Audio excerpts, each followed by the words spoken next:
Organic sanitary napkin பயன்படுத்துங்கள். வலியில்லாத எரிச்சல் இல்லாத பீரியட்ஸை நீங்கள் கடந்து செல்லுங்கள். ஓகேவா? ஃபெமினைன் பற்றி பேசினா ஏங்க ஜென்ஸ் பார்க்குறாங்க, ஜென்ஸ் பார்க்கக்கூடாது, ஜென்ஸுக்கு தெரிஞ்சிடும், அவங்களுக்கு தெரியாததான் வைக்கணும், பயன்படுத்தணும் அப்படின்னு சொல்கிறீங்க. நான் என்ன கேட்க வரேன்னா, இன்ஸ்டாகிராமில், ஃபேஸ்புக்கில், ரீல்ஸில் எல்லாத்துலேயும் ஒரு பொண்ணு pure white, top to bottom white போட்டுட்டு போகிறா. பீரியட்ஸ் ஆகிடுச்சி அப்படி சொல்லிவிட்டு ஃபுல் ட்ரெஸ்ஸும் பிளட் ஆகி காட்டுறாங்க. அங்கேருந்து ஒரு பையன் ஓடியாந்து ஷர்ட் கழட்டி கொடுக்குறான். அப்புறம் வந்துட்டு அவன் வந்து கடையில் போயிட்டு நாப்கின் வாங்கி வந்து கொடுக்குறாங்க.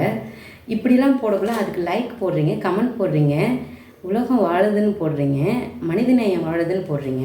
அப்போ அதில் லைக்கு போடுறத இதை 4 பேருக்கு எடுத்துகிட்டு போய் சேர்க்கலாம்ல. நீங்கள் இந்த ஃபெமினைன்கிறத எடுத்துகிட்டு போய் சேர்க்கலாம்ல.